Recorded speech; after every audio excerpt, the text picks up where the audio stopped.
Bonjour et bienvenue sur cette interview blenderlaunch.fr. Je suis Cédric Le Pilar à Capiti et dans cette interview, on va parler à la société Vanilla Seed qui nous a fait une super vidéo sur Blender et V-Ray. Et pour ça, nous avons Jean-François. Donc merci d'être venu et donc peux-tu nous parler un petit peu de votre société, ce qu'il en est? Ok, ça marche. Donc la société Vanilla Seed, ça a été créée en 2006. Je l'ai créée suite à ma carrière d'intermittent, puis indépendant. Et c'était assez naturel. À la base, c'était une boîte que j'ai juste créée pour vendre du logiciel, parce que je développais un peu de soft sur un plugin pour Mac qui s'appelle Vanilla Pass Manager. D'accord. Et voilà, et je me suis dit tiens, il faudrait une structure pour pouvoir vendre des licences, parce que on peut pas en vendre des licences en tant qu'indé à la maison des artistes, ça marche pas. Et donc j'ai créé une SARL, et puis après il y a eu de plus en plus de taf en tant qu'indé, j'ai commencé à employer des gens pour faire de l'image, et Mhm. voilà. Ah, donc ça a bien fonctionné quoi. Mais au début, vous bossiez sur Mac, c'est ça? Voilà. En fait, moi j'ai une formation 3ds Max, j'ai fait Supinfocom je suis sorti en 99, donc ça commence à faire un peu loin. Ouais. Et j'ai commencé Max, enfin j'ai commencé avant que Max sorte sur DOS avec 3ds 4, juste avant de commencer mes études. D'accord, ok, ouais. Voilà. Ouais, bah c'est en fait à la même époque que je me suis mis aussi à la 3D, on va dire. Ouais, vers le passage à Windows 3ds Max, c'était marrant, c'était chouette, c'était une grosse avancée. Ouais. Et et un peu de Maya après en prod, et un peu d'XSI aussi, un peu de Lightwave un petit peu aussi. Ouais, donc vous avez touché à peu près à tout quoi. Avant de monter la boîte. D'accord, ok. Dans les différentes sociétés, je suis resté un bon bout de temps à Angoulême, dans les différentes boîtes d'Angoulême. Après un peu à Paris et ensuite à Lyon. Et la boîte est à Lyon d'ailleurs, c'est important à préciser. On n'est pas à Paris. Ouais, oui, j'ai vu ça sur votre site, ouais. Ouais. Et vous bossez, enfin, vous faites quoi exactement comme production? Plutôt du billboard, des publicités? Alors un peu de tout. En province, on est, enfin, je trouve un peu moins spécialisé que ce que ça peut être à Paris. Non, vous êtes plutôt Euh, généraliste. ouais, plutôt généraliste. On peut dire que le gros du taf, c'est quand même de la pub pour des agences. Il y a des agences qui tournent bien sur Lyon, surtout dans le médical. Il y a pas mal d'entreprises du médical, du coup ça fait tourner un peu là-dedans. Des pubs pour Boiron, par exemple, on a fait pas mal de pubs pour Boiron. On vient d'en finir une là en fin d'année qui va être diffusée en Pologne, qui devrait pas tarder à être diffusée en France. On fait pas mal de courts-métrages aussi. Voilà, on fait du court avec des réalisateurs qui varient, et c'est toujours bien. Donc, ça nous permet de pouvoir tester différents softs, différentes façons de travailler. Et puis on fait un peu d'institutionnel, on fait aussi de la série. Et donc ça c'était les As de la jungle. Moi c'est mon expérience de série qui a pas mal joué là-dessus, pour pouvoir préparer les persos, pour pouvoir préparer les prods. Voilà. Ouais, on le voit sur votre site, vous avez plusieurs choses assez sympas, dont les lapins crétins, puis les trucs de la jungle, en effet. Les As de la jungle. Ouais. Donc là en fait les As de la jungle c'était une première production dans le sens financière. C'est-à-dire que c'est la première fois où on faisait vraiment de la production. Là, jusqu'à maintenant on faisait de la sous-traitance. Donc là, on a coproduit Les As de la Jungle avec TAT, et puis Master Film Hmm, à Toulouse. Voilà. d'accord. En plus, d'ailleurs, j'avais vu, je crois, le trailer et c'était plutôt sympathique, quoi. Oui, c'est chouette, c'est chouette. Je suis content du résultat, et puis bon, c'est une économie de série, donc c'est intéressant de voir jusqu'où on peut grimper dans ce genre d'économie-là. Moi, Hmm, j'aime bien ce genre de défi où il y a pas des budgets illimités, et il faut réfléchir, il faut être malin pour faire tourner le truc, quoi. ah, et puis le résultat est plutôt sympa, en effet, Merci. ouais. Et vous l'aviez fait sur quoi? Sur Max, celui-là? Ouais, les As de la Jungle, c'est fait sous Max. C'est juste après les As de la Jungle où on a fait le court-métrage Palmipédarium avec Jérémy Clapin, avec lequel j'avais déjà travaillé sur deux autres courts-métrages. Et sur Palmipédarium, donc le troisième, je lui ai dit chiche, on le fait sous Blender. Il m'a fait ok, ok chiche. Hmm. Bon, au début il m'a dit non, t'es fou. Et après il m'a dit ok, on y va. Ah, Et puis voilà. Donc en fait c'était dû à des frustrations sur Max répétées, surtout sur la pré-prod des As de la Jungle, où j'avais déclaré des bugs qui n'étaient pas corrigés, des bugs qui étaient carrément enlevés de la liste de bugs parce que j'étais seul à avoir déclaré. ouais, embêtant. Oui, ça m'a vraiment frustré, des choses vraiment évidentes, des bugs qui restaient là depuis 3 ou 4 versions, qui bougeaient pas. Et donc je me suis dit ben je vais essayer un peu Blender, et puis avec Blender en fait au début Bon, maintenant c'est un petit peu moins rapide, mais au début ça m'arrivait de déclarer des bugs le vendredi, c'était corrigé le dimanche, quoi. Ouais, c'est l'avantage de Blender, ça, c'est clair. Ouais. Il y a vraiment une belle réactivité. Bon, après, il faut tomber sur les bons sujets où il y a des développeurs à ce moment-là, mais en général, ça dure pas plus de 2 mois, quoi. Et là, sur Mac, je me baladais les mêmes bugs depuis 2 ans. Donc ça m'a vraiment motivé à passer sous Blender. Et donc, on a fait ce court-métrage avec le Blender internal comme moteur de rendu. Ah ouais, d'accord, ok. Parce que ça, Ouais. j'ai regardé vos autres vidéos, mais j'avais pas regardé celle-ci. Ouais, Palmipedarium, c'est fait avec le Blender internal. Bon, c'est pas du rendu de super réaliste, voilà, donc il n'y avait pas de souci de ce côté-là. Mais j'ai eu des problèmes de fiabilité avec le Blender internal. C'est-à-dire que on lançait des séquences d'images. Sur la séquence d'images, il y avait toujours 3 ou 4 images qui étaient pétées. On savait pas trop pourquoi. Le matin, il fallait relancer ces images-là sans rien toucher. Hein. Ça suffisait juste de relancer sans rien toucher et elles étaient bonnes.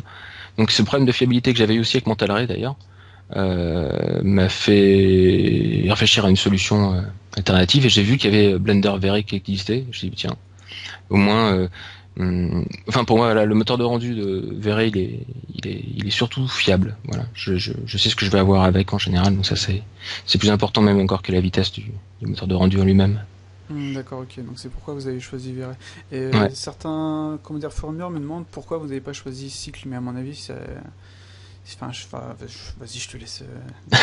Ok, Cycle, c'est pour pas mal de raisons. Cycle, déjà quand on a regardé pour commencer la prod, c'était l'année dernière. Ce petit court-métrage était prévu déjà dès l'année dernière.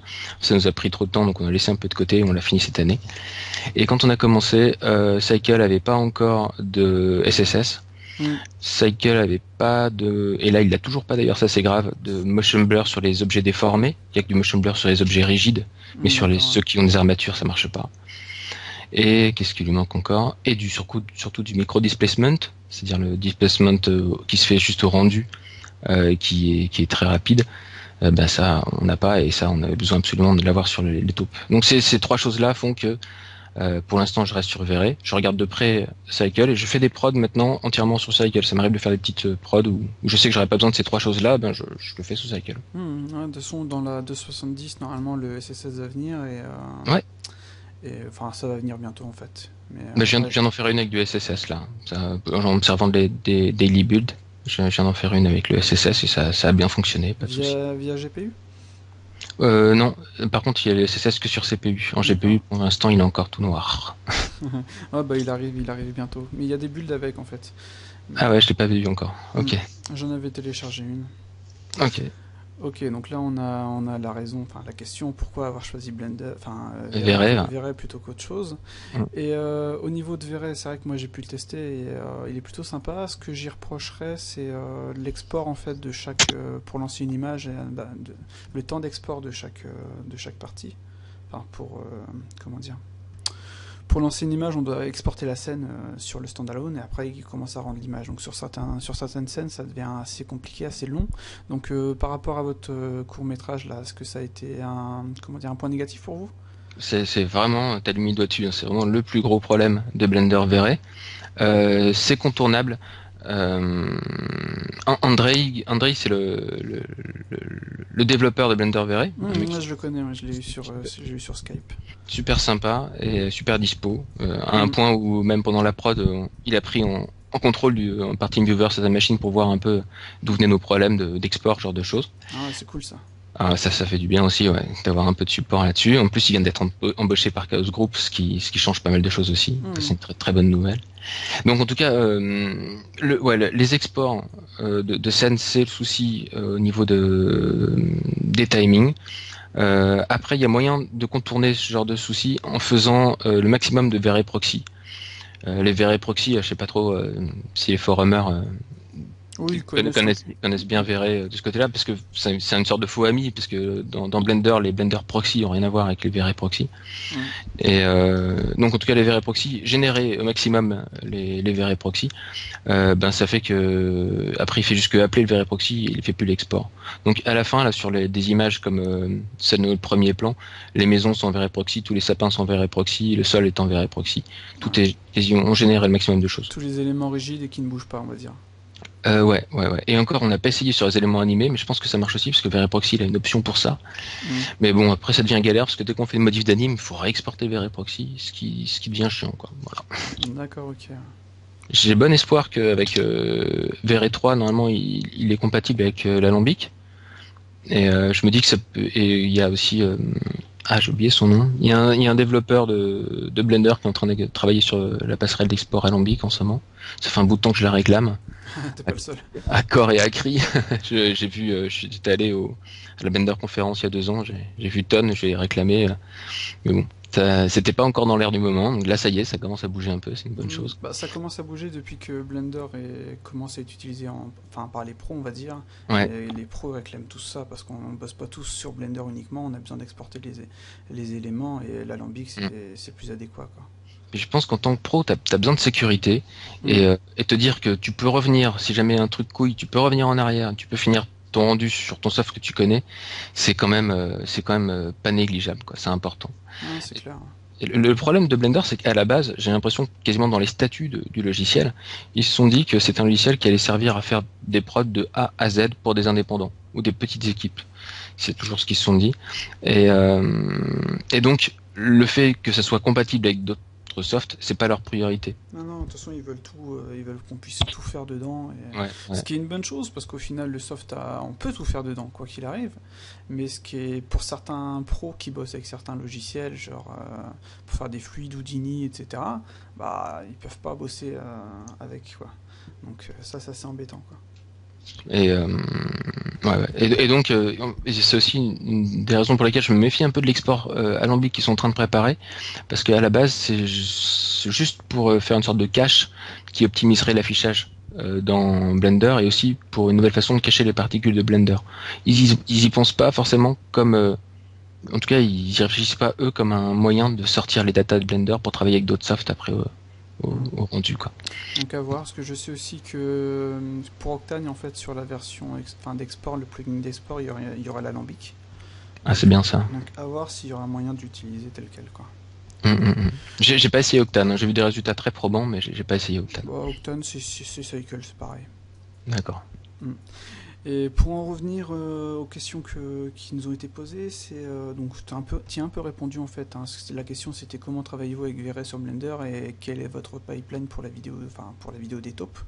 Donc comme tu disais, vous utilisez VRE tel quel, donc on connaît tous VRE, au niveau des shaders c'est la même chose. Et donc vous utilisez des proxys pour gagner du temps au niveau du rendu, quoi. Ouais. Donc la question suivante, c'est quels sont les avantages et inconvénients par rapport à VRS sur d'autres softs. Donc est-ce que vous avez trouvé des choses qui manquent sur VRS Blender ou est-ce que tout est là et est-ce qu'il n'y a aucun problème? En fait, dans les autres softs, c'est surtout, enfin, pour Maya et pour Max, justement, ces trucs dont tu parlais tout à l'heure, c'est qu'il exporte pas une VR scène sur le disque dur et après seulement il appelle le point .exe pour lire le rendu. Dans les autres softs, c'est en direct tout mémoire. Ça se passe directement dans la RAM. Je l'ai réclamé à Vlado il y a pas longtemps. Mais il disait peut-être, pourquoi pas, il faut voir, mais il était pas. Faut voir si pour eux Blender c'est un bon marché ou pas, quoi. Ouais, je pense. Parce que ce que je me rends compte, c'est d'ailleurs on l'avait avec Octane, c'est que Octane c'est un plugin payant et les gens qui sont sur Blender en général n'aiment pas payer. Ils n'ont pas cette philosophie de se dire bon j'ai besoin d'un outil, je vais payer pour cet outil et même s'il me fait gagner du temps, etc. Ils veulent tout gratuit malheureusement, quoi. Ouais, c'est. À voir si Chaos Group aura un intérêt de lancer une version standalone, enfin une version comme pour Maya, un plugin intégré pour VRE et pour l'instant c'est ce qu'ils n'ont pas fait, quoi. Ils ont continué la passerelle point barre. Il faut s'y avouer que au niveau de licence, moi j'ai acheté 10 licences, ça n'a rien à voir dans les prix, hein. J'avais des licences pour Max, c'est 10 fois moins cher. Donc c'est 350 € la licence standalone pour Blender, enfin pour Blender, hein. Et en pack de 10 c'est encore moins cher. Enfin voilà, j'ai pris voilà, ça n'a rien à voir. Donc je sais pas trop, peut-être que j'ai l'impression que s'ils le font, s'ils font l'export direct en mémoire, eh ben on aura le droit aussi à une augmentation du prix de licence. Forcément. Sûrement, oui. Ouais. Après, à voir ce que le dev va nous faire pour améliorer. Il a dit qu'il avait augmenté de 20% la rapidité d'export vers la standalone. Donc à voir par la suite quoi. Et Ouais, il m'a fait essayer en fait la version V3 entre guillemets de V-Ray. Donc ouais, je l'ai sur le PC là avec les nodes etc etc. ouais. Et Est-ce que tu as du rendu temps réel? ouais, Est-ce qu'il utilise bien VRRT ouais ouais en... il utilise bien RT. Donc c'est ce que je me disais par rapport à ça, c'est qu'avec RT on pourra pallier entre guillemets à l'export. On lance le RT, on fait nos modifs pendant X temps et voilà on n'a pas besoin d'exporter Voilà, à chaque rendu quoi. exactement. Moi, ça me dérange pas du tout qu'il y ait un temps d'export long pour une fois, mais tant que je retouche pas à ma géométrie, tant que je fais juste que changer les shaders, Mhm. bouger, bouger une lumière, je veux juste que ça soit temps réel. Là, c'est important. Voilà, donc avec le RT, je pense que ça va compenser ça. Et Ouais, on dirait. de toute façon, quand on bosse sur des grosses scènes, j'imagine que vous bossez en rendu distribué aussi. Je sais pas si vous Alors, utilisez. j'ai eu des bugs. Mhm. Je les ai déclarés pendant la prod, du coup, j'ai pas pu l'utiliser. D'accord, Voilà. dommage. Parce que Mm, c'est vrai que moi sur Maya, j'utilise le rendu distribué vu que j'ai plusieurs PC à la maison. mm. Et il faut quand même, quoi qu'il arrive, un temps d'export sur chaque bécane. Et au final, on attend quand même aussi, même sur la version Maya par exemple. Ouais. Le distribuer, ça vaut pas forcément le coup. Faut vraiment avoir un réseau qui cartonne et pas avoir des scènes lourdes. L'idéal, c'est des scènes légères avec des calculs lourds. Mm. Enfin, beaucoup de ray tracing, ce genre de choses. L'inverse, si c'est des scènes qui ont beaucoup de data, mais où les shaders sont plutôt simples, là, ça vaut pas trop le coup, quoi, en général. Moi, j'avais fait des petites vidéos publicité et tout avec, et Mm. c'était pas super compliqué, il n'y avait pas grand chose dans la scène, donc ça allait quoi. Par contre, niveau rendu, je me suis bien arraché les cheveux pour le rendu réseau. Hmm. Euh, j'ai fini avec un gestionnaire de rendu réseau qui s'appelle Afanasy. Je sais pas si t'as déjà Non, vu. non, je ne connais pas. Non. Afanasy. Afanasy. C'est vraiment bien. C'est en open source et j'ai réussi à gérer mes rendus. Comment dire? J'ai pas eu besoin d'exporter mes VRScènes parce que jusqu'à maintenant j'ai exporté mes VRScènes et mes rendus réseau distribués. Et là, c'est Afanasy qui prend les fichiers Blender directement. Donc il gère lui-même l'export des VRScènes, etc. D'accord, ok, parce que c'est vrai qu'il y en a qui nous posaient la question de savoir si vous aviez utilisé une render farm au final, mais comme Ouais. sur V-Ray, je pense pas qu'il y en existe. VRay Blender? Ouais. Non, je viens d'être contacté juste là, je pense que c'est les vœux, on fait un peu de promo là-dessus, par Render Street. Voilà, j'aime bien dire leur nom parce que en plus c'est sympa de leur part. Render Street m'a proposé de travailler avec eux sur la bêta de Render Farm Online vers Blender qui compte mettre en place. C'est intéressant, ça c'est cool. Ouais. Parce que, Et donc nous on a une Render Farm mais locale quoi. On a 15 PC en local qui d'accord, est. d'accord, ok. Parce que c'est vrai que quand on regarde Cycle, si on enlève les inconvénients, enfin les trucs qui manquent, qui te manquent par exemple, Mm. à partir de là, sur Cycle, il y a plusieurs render farms, dont une gratuite Shipit et dont d'autres, comment dire, payantes, mais à très faible coût. Mm. Est-ce que quand Cycle sera, comment dire, à jour, est-ce que vous allez switcher sur Cycle ou est-ce que vous allez rester sur V-Ray? J'espère pouvoir switcher sur Cycle, ouais j'espère. C'est quelque chose. En tout cas, le rendu temps réel dans la viewport, c'est super agréable. Ouais, c'est clair. Euh, voilà. Pour moi, c'est comme ça que tous les softs vont fonctionner dans pas longtemps. Donc, mais après, il y a aussi une autre tendance qui vient et qui est aussi intéressante d'ailleurs. C'est ces softs de rendu indépendant, Ouais, comme Guerilla. euh, comme Guerilla. Ouais, j'ai vu la démo à Annecy, c'est On a très fait très une, très chouette. on a fait une soirée guérilla avec le développeur sur notre chaîne YouTube si tu veux regarder. D'accord. Ok. Il était bien sympa d'ailleurs, hein, bien en question et tout, c'était très cool. Et donc ouais, Guerilla ou Katana ou voilà tous ces softs qui sont prévus pour être des softs de rendu à part dans lesquels tu peux juste modifier les paramètres rendus, mais c'est déjà bien, mais qui sont du coup optimisés pour ça. Ça me paraît être aussi peut-être un truc à regarder de près quoi. J'ai pas trop le temps pour l'instant, mais je pense que je regarderai de près ça. D'accord, ok. Et je te reposerai une question par rapport à ça plus tard, mais Hum, on va continuer dans l'enchaînement des questions, histoire D'avancer. ouais, d'avancer, puis surtout de pas s'éparpiller. Donc Hum. c'est comment gérez-vous en fait les assets par rapport à vos vidéos sur V-Ray avec Blender? Car il n'y a enfin il y a un système de référence, etc. Mais c'est pas comme sur Maya. Donc comment vous faites? Est-ce que vous en servez en fait? Comment vous faites-vous? Ah oui, énormément. Enfin, si c'est bien les librairies linkées Ouais, voilà, dont ouais, tu c'est parles, ça. ouais, ouais, je m'en sers énormément. Donc en gros, vous avez une scène dans laquelle vous avez tous vos éléments et vous avez juste à linker les différentes. En fait, comme on travaille beaucoup par équipe, on a plutôt une scène par élément.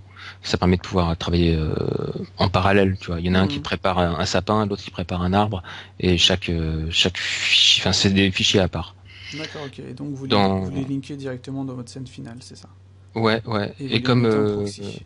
Et voilà, on les met en proxy dans la scène qui est référencée, pas dans la scène finale. D'accord, ok. Voilà. Ok, ouais, comme ça quand vous linkez, vous avez directement le proxy, celui-ci est modifié à la volée si la scène est modifiée. Voilà, exactement. Exactement. On met des noms de groupes différents, pour être exact, hein, dans les fichiers du sapin, par exemple. On a un fichier sapin.blend. Dedans, sur un layer, on a un sapin HD, et qui est un seul objet, mais qui est dans un groupe tout seul, qui s'appelle sapin HD. Et puis on a après un sapin LD, pareil, un seul objet dans un groupe tout seul, puis après un sapin proxy dans un groupe tout seul. Et puis c'est dans la scène, après, on appelle les différents groupes et on les switch selon ce qu'on a besoin d'afficher ou pas en viewport. D'accord, ok, ouais, ce sera intéressant. D'ailleurs, je pense que si vous faites un making-of, la communauté Blender sera assez intéressée parce que c'est le genre de choses qu'on voit pas en fait. Dans tous les tutos qu'on peut trouver sur Blender, etc., tout ce qui est prod, ça n'existe pas parce que la plupart des gens ne font pas de prod avec. Ouais, c'est parce qu'on travaille en équipe, sinon quand je suis seul d'ailleurs en général ça m'arrive de faire quelques prods seul, je fais tout dans une seule scène, je m'embête pas. Mais c'est vrai que moi j'essaie quand même de bosser avec une scène différente sur les différents objets. Ça permet d'être plus pro et ça permet de modifier les choses sans avoir à gérer une grosse scène lourde, on va dire. Ouais, dès que tu as plusieurs plans, il faut faire ça, ça c'est sûr. D'accord. Alors, question suivante. Utilisez-vous Blender dans son ensemble ou juste pour une partie? D'ailleurs, pour les taupes, vous avez utilisé entièrement Blender ou est-ce que c'est juste pour le rendu? Non, c'est totalement fait sous Blender, à part le V-Ray, voilà, mais sinon c'est complètement fait sous Blender. Donc toutes les personnes dans votre société bossent sur Blender, quoi. Ouais, de gré ou de force, ouais. De gré ou de force. Et c'est assez difficile de trouver des gens qui bossent sur Blender ou pas? Ouais, c'est pour ça que je disais ça, ouais. C'est le plus gros problème de Blender pour moi, c'est que pour l'instant c'est surtout des débutants. Il y a que des débutants qui sont dessus et je fais que de la formation tout le temps. Alors moi ça me pose pas vraiment de soucis parce que j'ai un passé aussi où j'ai toujours donné une journée de cours par semaine dans des écoles là où j'étais, c'était à la MK ou maintenant à Asia 3D à Lyon. Mais ça reste un truc où voilà, faut tout le temps former les gens. Voilà. Et comme à Lyon il n'y a pas beaucoup de travail, ça arrive souvent que les gens partent sur Paris ou naviguent pas mal. Et moi j'ai un gros rollover dans mes employés qui fait que je suis tout le temps en train de reformer les gens sur Blender. Après c'est impressionnant quand même, ça s'apprend vite. Hein. Un bon animateur en 2 semaines, il est aussi productif qu'avec Max. Y a pas de problème. Est-ce que les gens sont assez réfractaires ou est-ce qu'ils y vont comme ça en se disant ouais c'est cool? Il y a de tout. Je dirais qu'en général, ils y vont un peu réfractaires et je suis assez surpris. J'en ai quelques-uns quand même qui ont bossé de force dans la boîte avec Blender et qui maintenant continuent pour leur projet perso à travailler avec Blender. Ouais, bah oui, de toute façon, je pense que quand les gens découvrent le soft, il y a toujours une appréhension. Moi-même, quand j'ai commencé, c'était au début, je l'utilisais juste pour tester Cycle, pour dire ah tiens, on va tester ça, j'aime bien tester. Et au fur et à mesure, je me suis dit bon bah Cycle c'est sympa. Ensuite j'ai testé les poils. Ah les poils c'est super bien fait, c'est sympa aussi. Bon on va essayer d'y donner une chance pour la suite quoi. Et c'est vrai que quand on arrive sur le soft, on a une grosse a priori, mais quand on commence à le connaître, là ça change totalement quoi. Je sais pas comment expliquer ça, mais moi pour ma part c'était une révélation quoi. Autant j'adore Maya, je l'utilise depuis des années, autant je trouve que Blender est tellement simple à utiliser que on l'apprend. Pour ceux qui travaillent peu avec Maya ou avec Max, il y a des choses du genre les Vertex Group qui sont super bien pensées et tout le mode mirror, tout ça sont super bien pensés. Les skins, c'est pareil. Enfin voilà, il y a plein de choses pour moi en tout cas en tant que TD, de directeur technique sur les prods. C'est beaucoup plus simple pour moi à gérer. C'est le référencement aussi, la mise à jour des personnages qui sont skinnés. Et donc, si on veut mettre à jour dans tous les plans un problème de skin, ça se fait tout seul. Ça c'est vraiment très bien. Donc, tiens, je vais te poser une question Mm. que j'avais pas notée. Donc, ça, c'est une partie des choses que tu aimes sur Blender. Et qu'est-ce que tu préfères, en fait, sur le soft? Hum, dur à dire. Tu veux dire comme grande partie, comme. Ouais, genre, ouais, comme tu viens de dire là, tu as la possibilité de mettre à jour facilement les choses. En, en- Est-ce en que. fait, ça paraît tellement naturel maintenant que je peux même pas dire que c'est quelque chose que je préfère. C'est comme ça. C'est plutôt. C'est pas Blender qui est bien fait, c'est les autres qui sont mal foutus de ce côté-là. Hmm. Par contre, là où en ce moment, moi, je prends vraiment je m'éclate comme au début quand j'étais de la 3D il y a 15 ans. C'est quand je fais du cycle. Avoir le rendu temps réel Ouais, comme ça. ça, c'est vrai que c'est assez fun, quoi. Ouais, Et c'est assez difficile aussi de repartir sur un moteur normal où il faut attendre 3 heures.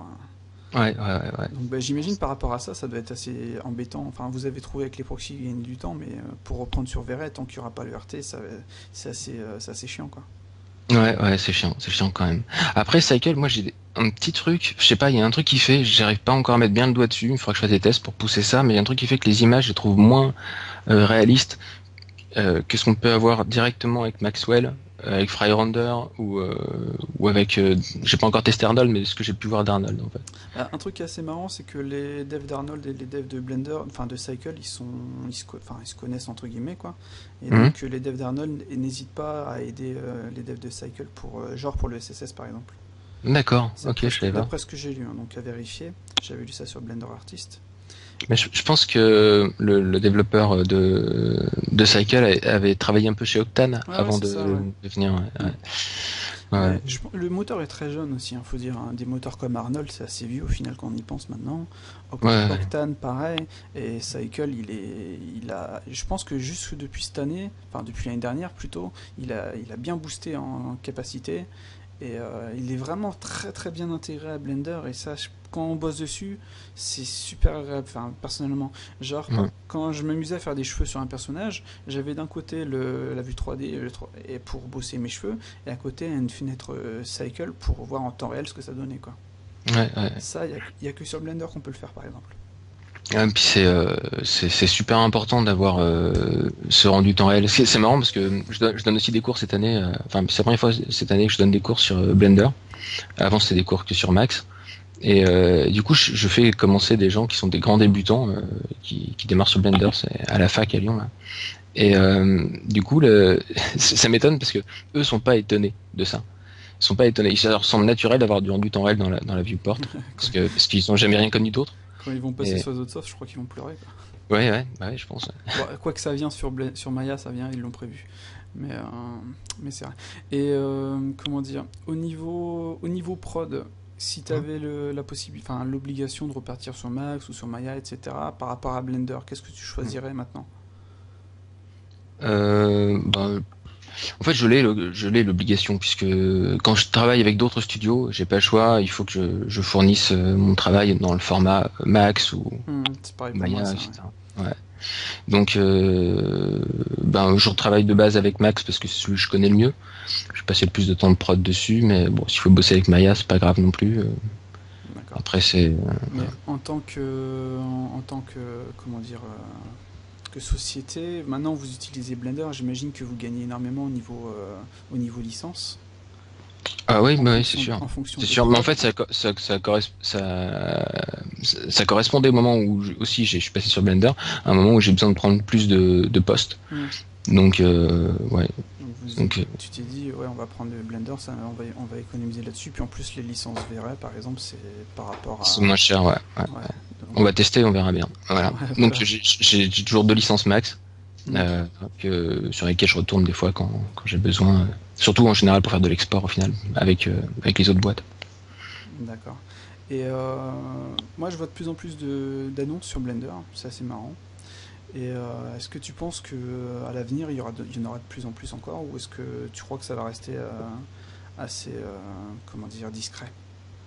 Il faut qu'il y ait, il faut qu'il y ait des boîtes qui aient le courage de le faire.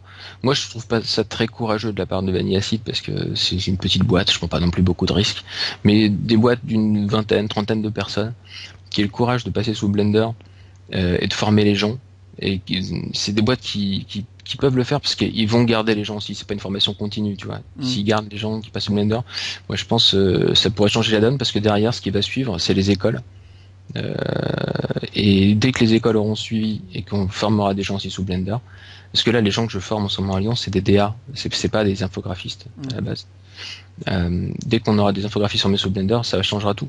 Ouais, Je pense que il y a des écoles qui font déjà des formations Blender, hein. Il y a ah bon? Pierre Armand de la chaîne Tout Apprendre me disait que dans son école, il faisait du Blender et aussi du Maya, du Max, etc. Donc, Ah bon? Hmm. Écoute, mais c'est des formations longues, des formations de 2 ans, 3 ans. Ouais, je pense. Ouais. Faudra que je lui redemande pour valider ça plutôt que de dire des conneries. Et dans ce cas-là, il faut me les envoyer s'ils cherchent du taf, leurs petits jeunes. Ouais, bah ouais, donc nota bene à tous ceux qui font du Blender qui sont sur Lyon. Si vous cherchez du taf, allez voir Vanilla Acid. Envoyez Envoyez vos books. Faut assurer quand même, hein. Ah non, mais ça c'est clair. Parce que par contre, une chose est sûre, c'est que tout à l'heure je prenais l'exemple d'un animateur un bon animateur en 2 semaines, il s'est mis à Blender. Quelqu'un qui connaît bien Blender, s'il doit se mettre à l'animation, ça prendra 2 ans. Donc voilà, c'est un soft, ça va vite à apprendre. Hein. C'est pas bon, pour moi c'est toujours un avantage pour les prods courtes, mais c'est pas ça qui fera la différence, quoi. Voilà. Mais de toute façon, je pense qu'on trouvera de plus en plus de personnes de plus en plus douées, parce que c'est vrai que pour l'instant Blender c'est un soft d'amateur, donc on voit beaucoup de choses assez horribles. Et, mais sur Blender Artist, on peut voir qu'on commence à avoir des images assez poussées. Je trouve aussi, ouais, dernièrement, là, ça fait 6 mois à peu près, je trouve qu'il y a un cran qui est passé et on commence à voir des images qu'on voyait vraiment pas avant, quoi. Ouais, voilà, et je trouve ça vraiment sympa parce que c'est aussi pour ça que j'essaie aussi de faire un peu d'images à côté du taf, parce que ce temps-ci je fais souvent de la modélisation, donc moi je suis full Blender en modélisation maintenant. Ouais. Donc je gagne un temps de malade par rapport à Maya. D'ailleurs, tu me demandais ce que j'aimais aussi, le sculpt, ça c'est aussi l'éclat, ça. Hein. D'ailleurs, en parlant de modé. Ouais. Sur Blender ou sur ZBrush le sculpt à ce moment-là? Ah non, moi je sculpte avec Blender maintenant aussi. D'accord, ok, bah faudra que tu me montres ce que tu fais dessus. Parce que c'est vrai qu'il y en a qui trouvent que c'est pas aussi bien que ZBrush. Bon, en même temps, c'est un peu normal, mais. Ah, mais c'est pas aussi bien, mais c'est juste pour. C'est différent. Ouais. En fait, pour tout ce qui est retouche, tout ça, c'est juste très très bien. Et puis pour prototyper aussi, c'est bien. Ouais, voilà. Bah, moi personnellement, je m'en sers pour modéliser des outils de sculpt. Parce que bouger un point à la main un par un, et aussi pour améliorer un wire, pour le faire plus homogène, enfin un wire propre, on va dire. Moi, j'utilise les outils de sculpt avec un petit shrink warp sur un modèle HD, et puis voilà, quoi. Ouais, c'est bien. Et ça, c'est plutôt sympa, quoi. Donc, pour en revenir au truc, est-ce que tu as testé les nouvelles versions de V-Ray ou pas sur Blender? Non, pas encore. Je pense que je vais. Et en fait, là, on repart sur un court-métrage. Enfin, un court-métrage qu'on avait commencé avant, qu'on reprend maintenant. C'est un autre morceau, parce que c'est un court-métrage de 10 minutes. C'est un court-métrage qui est financé entièrement par Vanilla Acid et par le CNC, vu qu'on a eu des aides. J'ai vu le blog sur votre site. Voilà. Alors, ça sera moins réaliste que ce qu'on peut voir dans le rendu. Mais c'est du Blender V-Ray aussi. Et donc là, je suis en train d'en mettre en place toute la prod au niveau aussi gestion des fichiers, parce que c'est un court-métrage décentralisé. C'est un peu, voilà, c'est du télétravail un peu pour tout le monde. Le réalisateur est pas chez nous. Il avait bossé avec des gens qui étaient encore ailleurs. Voilà, donc je suis en train d'en mettre en place un peu la prod là-dessus. Bah, de toute façon, de plus en plus, enfin moi, je bosse uniquement en télétravail. Et enfin, toutes les boîtes avec qui je bossent en télétravail. Donc, à partir du moment qu'on gère bien la chose, je pense qu'il n'y a aucun problème. Après, il y a des outils comme TeamViewer qui permettent de voir en temps réel l'écran d'un autre. Non, en fait, le gros truc, c'est qu'il faut vraiment bien pouvoir synchroniser les fichiers entre tout le monde. Donc là-dessus, j'avais utilisé SVN enfin, je sais pas si t'as déjà bossé avec ce genre de truc. C'est un logiciel qui gère les sources normalement pour les développeurs. Et nous, on s'en sert pour détourner le truc pour s'en servir pour le graphisme. Où on a un serveur et on écrase sur le serveur au fur et à mesure, mais SVN garde toutes les versions antérieures. D'accord, bah c'est un peu ce que je fais en fait avec mes clients sur Dropbox, tout simplement. Oui, ça ressemble à Dropbox, sauf que c'est comment dire, l'utilisateur choisit quand est-ce qu'il publie. Dans Dropbox, quand tu écrases, directement tous les autres ça se met à jour. Là tu fous ton bordel et tu choisis un moment de dire bah voilà, maintenant j'écrase et je sais mis à jour pour les autres. D'accord, ok. Puis les autres, ils ont une notification comme quoi ça a été, Ouais, ça a voilà, été ils écrasé. update. Mais Ok. ça pose d'autres problèmes pour le rendu réseau, tout ça. C'est un Ouais, peu. c'est assez embêtant. Bah, Voilà, je passe du sur, temps là-dessus en ce moment. là où sur Dropbox, par exemple, si vous mettez tous sur le même nom comment dire, sur le même nom de périphérie, ça devrait aller, je crois, non? Oui, ça marche pour le rendu réseau, mais il faut qu'il y ait sur les machines qui font du rendu au boulot, il faut que j'ai une mise à jour automatique de la base pour tout le monde tout le temps en fait, toutes les 30 minutes à peu près ou un truc comme ça. D'accord, ok. Mm. Ok, donc les autres questions. Ouais. Enfin, tu as un peu répondu aussi, mais en même temps c'est un peu normal. Conseilleriez-vous à d'autres boîtes et freelance d'utiliser Blender avec V-Ray ou même Blender Recycle, etc. Oui, oui. Oui, réponse rapide. Donc on arrive aux dernières questions. Comment voyez-vous l'évolution de Vanilla Acid? Qu'est-ce que tu attends? Qu'est-ce que tu veux? Dans l'idéal, j'aimerais faire de la série avec Blender sur sur en délocalisant un petit peu, c'est-à-dire que là à Lyon, c'est bon, c'est sympa Lyon, j'aime beaucoup, mais j'aimerais bien maintenant être un peu plus au vert, donc pourquoi pas Valence, pourquoi pas retourner à Angoulême, pourquoi pas ailleurs, voilà. Donc dans l'idéal, j'aimerais bien décrocher des projets de série qui fonctionnent bien et puis faire ça dans un cadre sympa pour tout le monde, voilà. Ah, c'est clair. Et bah oui, vous bossez avec des gens en télétravail, mais comment dire, est-ce que tu le fais souvent ou est-ce que c'est un truc qui t'embête, entre guillemets? Ah, à part avec les gens avec lesquels j'ai l'habitude de travailler, Hmm. faut au moins qu'on ait travaillé une prod ensemble et après ça peut se faire. D'accord, ok. Mais quelqu'un avec qui j'ai pas travaillé en général, il faut vraiment que le couteau soit la gorge chaude pour le faire. D'accord. Bah, de toute façon, Mm. pour tout ce qui est modélisation de perso, t'as pas besoin forcément d'être là avec la personne. Non, non, Mais non. je comprends la réticence aussi. Là-dessus. Encore en édition de perso, c'est vrai que j'ai pas eu l'occasion parce que ça, j'ai plutôt en local, j'ai plutôt un bon tissu là-dessus. Hmm. J'ai plutôt du mal à trouver des animateurs confirmés Bah, sur Lyon. C'est dur à trouver. bah, si tu veux un animateur, j'en connais un qui est confirmé sur Blender aussi. Sur Lyon? Non, c'est sur Lyon en télétravail, malheureusement. Ah oui, ah oui. Mais tu vois, c'est plus dur. Oui, c'est le plus dur, mais Ouais. c'est faisable. Enfin. Mais confirmé sur Blender, déjà, c'est assez rare. Donc je voudrais Ouais. bien le contact Donc, après. filmer sur Blender, il fait de la motion capture aussi, donc je te filerai le contact juste après à ce Ouais. moment-là. Et bah voilà, je pense que j'ai répondu à toutes les autres questions. Est-ce que tu aurais d'autres choses à dire par rapport à, bah, à votre boîte, par rapport à Blender? Qu'est-ce que tu aimerais voir plus tard, peut-être, sur le soft? Euh, En fait, tu sais, toutes les modifs d'interface que je vois passer là, Hmm. euh, ça me laisse un peu dubitatif, je sais pas trop. Je me dis oui, pourquoi pas changer les choses, mais pour l'instant, je vois rien de, de bien. C'est trop dans le détail, c'est trop des petites choses qui sont changées par-ci par-là. Je pense qu'il faudrait une V3 de Blender qui revoit bien les choses de fond en comble. C'est En fait, prévu ça. je me rends compte quand je donne des cours justement à des gens qui ont jamais fait de 3D. Je me rends compte qu'il y a des choses qui sont vraiment pas logiques. Je raconte des trucs où j'ai du mal même à croire ce que je suis en train de dire des fois.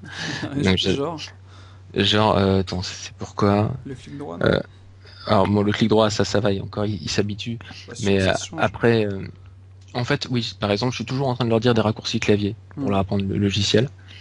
Du coup, ils ont la tête farcie de raccourcis clavier et à la fin du cours, ils se souviennent de rien s'ils n'ont pas eu le temps de noter. Et comme ils notent pas en plus, c'est ça le jeune, eh ben, forcément, ils se souviennent de rien. Ouais, c'est Mais, embêtant. mais en fait, quand je leur montre où se trouve telle ou telle chose, il n'y a pas vraiment de logique pour trouver les fonctions. Et il y a des fois, moi, elles sont tellement mal rangées ces fonctions que des fois, je sais même plus où elles sont, tellement j'ai l'habitude d'aller chercher en raccourci clavier, quoi. Ouais, d'accord, je comprends. Ouais. Donc ça, c'est un peu embêtant. Pour afficher les textures dans la viewport, c'est toujours été la misère. Hmm. Ça change un peu avec Cycle, ça va un peu mieux. Bon, c'était un peu dur. La viewport, elle pourrait être un petit peu améliorée quand même. La viewport de Mac, c'est un peu mieux. Ouais, c'est Ce moment. prévu avec le prochain OpenGL qui vont mettre en œuvre. Ouais, mais ils essaient d'être compatibles toujours avec les vieilles cartes graphiques, tout ça. Bon, c'est bien de leur part d'essayer d'être compatible avec les vieux trucs, mais je pense qu'il faudrait qu'ils pensent à des options, des trucs à cocher pour que de base ce soit compatible avec le nouveau matos, et que si t'as envie, tu vas cocher quelque part pour être compatible avec du vieux matos. Ouais, je comprends. Ouais. Voilà. Ils veulent qu'on puisse utiliser Blender n'importe où avec n'importe quoi, et c'est vrai que ça peut poser problème en effet. Ouais, il y a un moment, il faut un peu lâcher le truc, je pense. Et voilà. D'accord, ok, ben voilà, je pense qu'on a fini.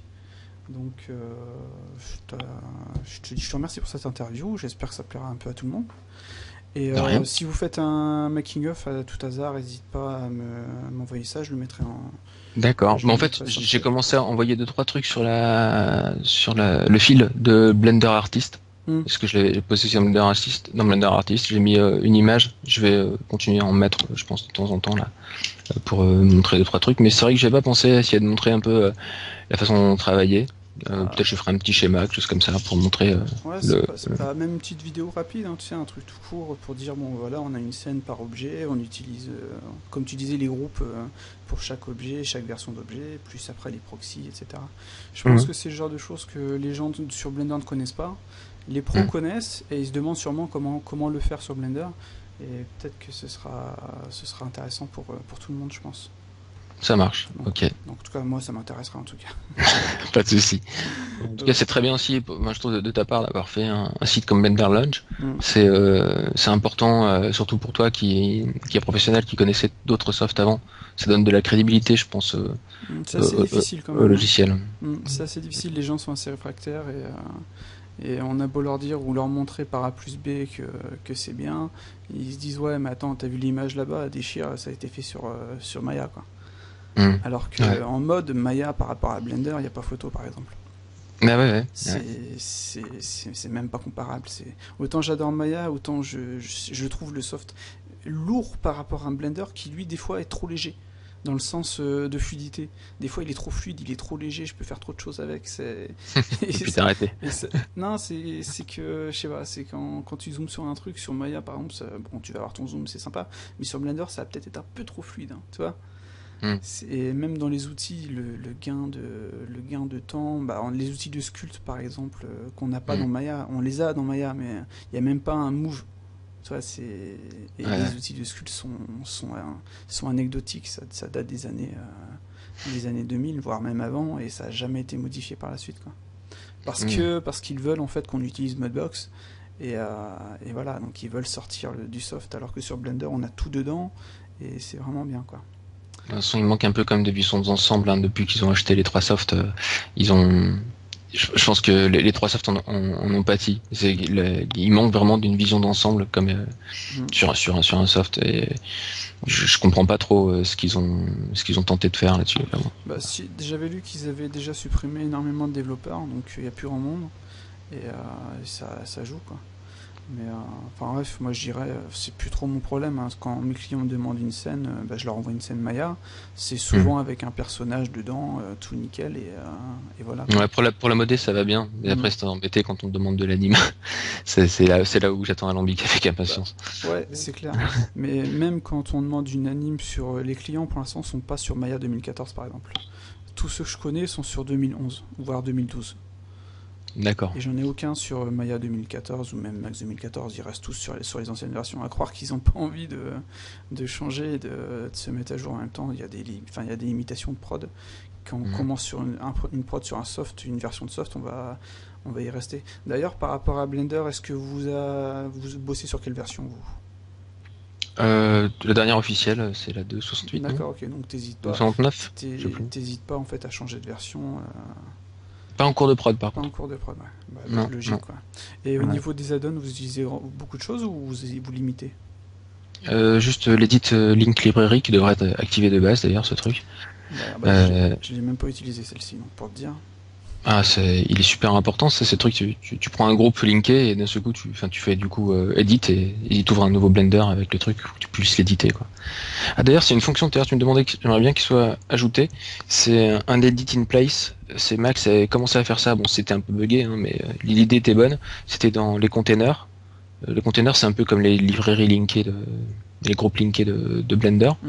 Sauf que il t'ouvrait directement le fichier dans ta scène, tu pouvais le modifier, tu sauvais, et ça allait écraser ton fichier Blender extérieur. Ah, c'est sympa, Du en coup, effet. tu peux modifier ce que tu vois, ce que tu as devant toi dans la scène, c'est important. Genre, tu as fait un arbre, il est pas de la bonne taille, ou la branche elle passe pas au bon endroit par rapport au cadrage. Hmm. Tu modifies directement dans le cadrage, dans la scène, et puis ça réécrase l'autre Ouais, arbre qui est extérieur. parce que si tu es obligé d'aller dans l'autre scène, en fait, tu vas devoir importer l'objet qui pose problème à côté pour pouvoir déplacer la branche, par exemple, c'est ça? Ouais, ou ce que je fais, c'est que j'importe ma caméra dans la scène de l'arbre, et puis, mais c'est chiant, Ouais, c'est clair. c'est chiant. Ouais. Hmm.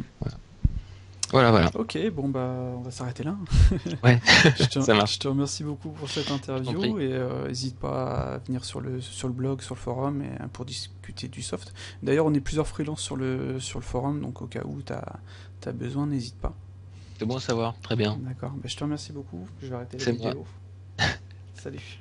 Salut.